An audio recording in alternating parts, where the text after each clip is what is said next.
कोशिश अली अमीन गंडापुर साहब ने भी की, उन्होंने क्या किया, वो कहाँ रहे, इस बारे में सेठी साहब ने तबसरा पहले ही अपने तबसरे में सारी सिचुएशन बता दी थी। लेकिन उसके बाद क्या हुआ कि कुछ मुलाकातों पर पाबंदी आयद कर दी गई। वो पाबंदी किस सिलसिले में है और आने वाला हफ्ता पाकिस्तान के लिए आलमी सतह पर कितनी अहमियत का हामिल है, एक ब्रेक के बाद।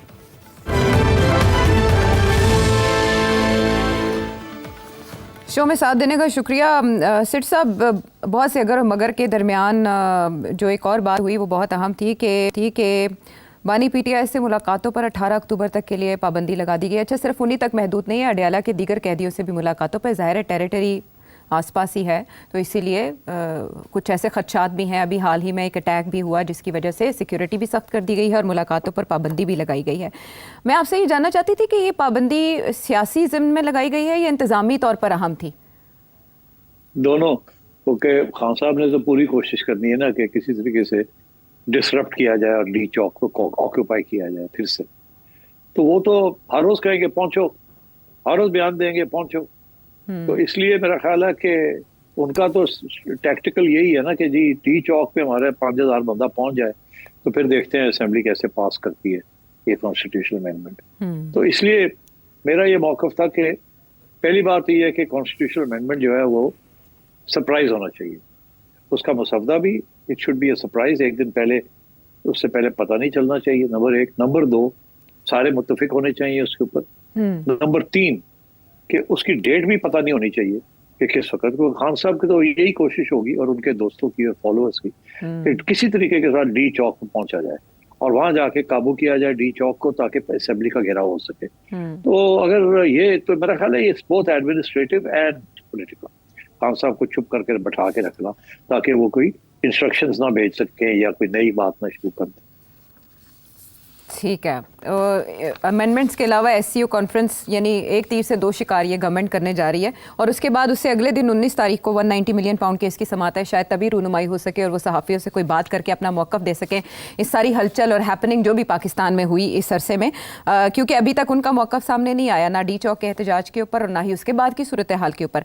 लेकिन मीनवाइल सेठी साहब, एक अरसे से जो इन्वेस्टमेंट पाकिस्तान नहीं आ रही थी, जिसको क्वेश्चन किया जा रहा था, सऊदीज़ के आने को, यूएई से इन्वेस्टमेंट के आने को, IMF डील तो चले हो गई, तब सऊदी वफ्द का पाकिस्तान का विजिट, इसको काफ़ी कदर की निगाह से देखा जा रहा है और जिन ख्यालात का इजहार वो वफ्द कर रहा है और जितने खुश वज़रा दिखाई दे रहे हैं, वज़ीर आज़म, नायब वज़ीर आज़म दिखाई दे रहे हैं, वो ये कह रहे हैं कि ये पाकिस्तान टेक ऑफ कर रहा है और पाकिस्तान जो है वो एक बड़ी माशी ताकत बनने जा रहा है। डू यू थिंक ये सब एक राइट डायरेक्शन में चीज़ें अब जाना शुरू हो गई हैं और इस गवर्नमेंट को कम अज़ कम इंश्योरेंस पॉलिसी मिल गई है इस विजिट के बाद? आयशा, इस वक्त आप इकोनॉमिक एक्सपर्ट्स जो हैं, इंडिपेंडेंट भी, वो सारे एक ही बात कर रहे हैं कि अब मामला चल पड़ा है, रेलगाड़ी पटड़ी पे चढ़ गई है और शुरू हो गया काम। और अब 4-5 साल में अगर ऐसी चलती रही, डिरेल ना की खान साहब ने, तो ये मामला जो है, इकोनॉमी जो है वो कंट्रोल में आ जाएगी और बेहतरी की तरफ बढ़ेगी और GDP ग्रोथ भी होगी, एम्प्लॉयमेंट भी होगी। इस वक्त सारे इंडिकेटर्स जो हैं मैं मेंशन कर सकता हूँ, मगर वो टेक्निकल बातें हैं कि देखिए ना, रेमिटेंसेस भी बढ़ गए हैं जी, इन्फ्लेशन जो है वो 6% पे आ गई है, फॉरेन इन्वेस्टमेंट जो है वो अब ये लोग भी पैसे ला रहे हैं, IMF आ गया है, फिस्कल डिफिसिट जो है उसकी तरफ जो कार्रवाई हो रही है under the new dynamic chairman of FPR Rashid Langrial sahab, things are moving in the right direction. और फिर ये IPPs के साथ भी कुछ समझौते हो रहे हैं और ताकि कुछ रिलीफ मिले। तो मैं समझता हूँ कि in principle we are moving in the right direction. जो मुश्किल फैसले थे वो हो गए हैं। अब जो प्रॉब्लम्स आ सकते हैं आगे, उनको एंटिसिपेट किया जा सकता है और वो काफी खतरनाक हो सकते हैं अगर मिडिल ईस्ट के अंदर जंग छिड़ जाती है। अच्छा। और फिर ऑयल की कीमत जो है वो 100 से ऊपर चली जाती है, तो फिर मसले बन सकते हैं आपके लिए। But for the time be things are looking good. But देखिए, when things are looking good doesn't mean कि आम लोगों के लिए फौरी तौर पे बड़ी रिलीफ होने जा रही है, नहीं।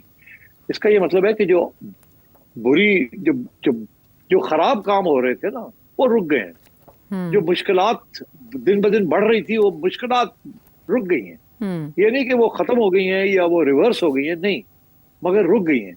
जो इन्फ्लेशन होनी थी, महंगाई होनी थी, वो हो चुकी है। अच्छा। अब वो हर रोज या हर महीने की महंगाई उस तरीके से नहीं हो रही है, वो स्टेशनरी होगी। जो फॉरेन एक्सचेंज का आपका मामला है कि डॉलर जो था वो बढ़ रहा था और रुपया गिर रहा था, वो भी रुक गया। हालांकि स्टेट बैंक ने काफी सारे डॉलर मार्केट से खरीदे हैं, जिसकी वजह से रुपए की कीमत गिरनी चाहिए थी मगर नहीं गिरी। रुपए की कीमत वहीं की वही रही है 270-80 के दरमियान, और मैं समझता हूँ this is a great achievement. इसके बावजूद कि स्टेट बैंक ने अच्छे बिलियंस ऑफ डॉलर्स मार्केट से खरीदे हैं। आमतौर पे अगर ये खरीदते तो बहुत ज्यादा डॉलर की कीमत बढ़ जाती और इन्फ्लेशन हो जाती। तो I think on the whole government ने कंट्रोल कर लिया है इकोनॉमी को और उसके ऊपर हाथ रख लिया है।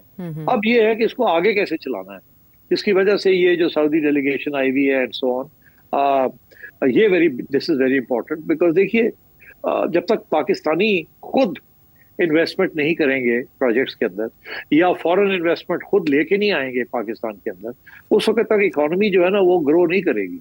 It can not only grow on the basis of services sector and remittances. तो इसलिए आई थिंक चैलेंजेस अभी बहुत है आगे, तो let's see how it goes, but so far so good. So far so good. Grip दिखाई दे रही है हुकूमत की अभी माशी मामलात के ऊपर। लेकिन एक और बड़ा जो स्टेप जो कैबिनेट की तरफ से वज़ीर आज़म ने अनाउंस किया कि 5 IPPs के साथ हम मुआहदे ख़त्म कर रहे हैं। बिजली के बिल्स का मसला ये कोर इश्यूज़ में से है इंडस्ट्री के लिए हमारे। और फिर आपने कहा कि अभी आम लोगों के लिए रिलीफ उस तरह से नहीं होगा, लेकिन ये बिजली की कीमतों में कमी की जो बात की जा रही है और IPP से मुआहदा ख़त्म करने की फौरी रिलीफ का सबब बन सकती है ये? नहीं, फौरी रिलीफ नहीं है। यकीन है ये 5 रुपए इधर हो जाना, 5 रुपए इधर हो जाना, दिस इज नॉट, देखिए ना, this is not major relief. ये पेट्रोल की कीमत आप हर रोज सुनते हैं 4 रुपए बढ़ गई, 3 रुपए गिर गई, तो ये तो अप एंड डाउन चलता है। जहां तक energy, basic energy is still very expensive in Pakistan, और ये 4 या 5 IPPs के साथ समझौता करने के साथ मेजर इश्यूज आपके नहीं रिजॉल्व होंगे। You need to have a bigger strategy. मगर वो कहते हैं कतरा कतरा दर समुंदर। बड़ी अच्छी बात है कि ये 5 लोगों ने आपके साथ इत्तेफाक किया है। अल्लाह करे और भी आपके साथ आ जाए और इत्तेफाक करे, and you can actually try and get a grip over this problem. जी। और ऐसे में Chinese prime minister and Russian prime minister, ये बहुत बड़ा इवेंट है पाकिस्तान के लिए हर लिहाज से।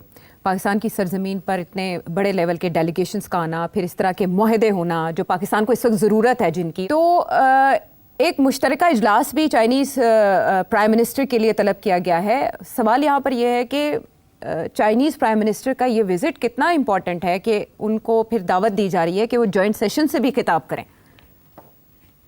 बहुत इम्पोर्टेंट, वेरी वेरी इम्पोर्टेंट। आपकी सबसे मेजर डेट जो है वो चाइना की है। चाइना का बहुत बड़ा स्टेक है पाकिस्तान में, और आपका बहुत बड़ा स्टेक है चाइना।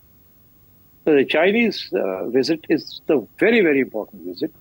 और मुझे सिर्फ इस बात का अफसोस है कि पहले भी जब ये इसी सूरत हाल हुई थी तो PTI ने गन डाला था। अब फिर कोशिश उनकी यही होगी कि किसी तरीके से उसको डिसरप्ट किया जाए, डिमोरलाइज किया जाए, डिमीन किया जाए, इंस्टेबिलिटी क्रिएट की जाए, and so on. I am so sorry about this कि अगर एक चीज जो है एक स्ट्रेटेजिक रिलेशनशिप है उसके ऊपर भी PTI जो है ना is unrelenting, they don't care. But anyway, that's their politics. But सिर साहब, जैसे आज हमने देखा बड़ा खूबसूरत मंजर था कि दाएं और बाएं, एक तरफ गवर्नर KP बैठे थे और दूसरी तरफ हमारे वज़ीर दाखिला मोहसिन नकवी साहब बैठे थे, और दरमियान में वो अली अमीन गंडापुर साहब बैठे थे जो गायब हो गए थे, मिल ही नहीं रहे थे, राब्ता नहीं हो रहा था उनसे। अब देखिए राब्ते डयाला से मुमकिन नहीं है 18 तारीख तक, जब तक इस समिट का इनेकाद नहीं हो जाता। तो आपको नहीं लगता ऐसा कि barrister Gohar on its own कोई ऐसा फैसला कर सकते हैं कि खैर सगाली का एक मैसेज आए, पाकिस्तान तहरीक इंसाफ इस अंदाज से बिहेव करे जॉइंट सेशन के मौके पर? Barrister Gore is a nobody. Sorry. Ajha. He's a decent man, Sharif Admi. I have enormous respect for him. But he's not a decision maker. And he is not in any position to take decisions and give decisions. Although he'll follow orders. Gandapur Saab is the man of the hour. Gandapur Saab is running the show on behalf of Imran Khan. You have to watch Gandapur and see what Gandapur is doing. और ये जो है ना, ये जो KP के अंदर फैसला हुआ है फेडरल गवर्नमेंट और गंडापुर, फेडरल गवर्नमेंट और प्रोविंशियल गवर्नमेंट मिल के to tackle both terrorism and the issue of Pashtun movement, Tahaffuz movement, तो PTM जो है, तो ये I think it's a good decision. मेरा ख्याल है गंडापुर साहब को कहा जाए कि आप डील करें, it's a provincial issue, although it's a national issue, but province के अंदर ये हो रहा है, you deal with it and we will support you. जिम्मेदारी लेनी चाहिए गंडापुर साहब, इसको ड्राइविंग सीट में रखना चाहिए, और अगर वो कामयाब नहीं होते तो then you can take over and say okay, आपको मौका दिया था, आपने नहीं सही किया, मसला बन गया है, because at the end of the day जो डिस्टेबलाइजेशन होती है वो तो फिर केपी में होगी। एंड केपी में इस वक्त लॉलेसनेस बढ़ रही है अनफॉर्चुनेटली। ठीक है। दूसरी तरफ हमाद अजहर साहब बता रहे हैं कि फ़लाँ तारीख को फ़लाँ जगह एहतजाज किया जाएगा। क्या पाकिस्तान तहरीक इंसाफ इस अरसे में अपनी एहतजाज की पॉलिसी जारी रखेगी? जी बिल्कुल जारी रखेगी, वो तो एक परमानेंट पॉलिसी होगी। आप ना सोचिए कि वो छोड़ देंगे अपनी पॉलिसी को।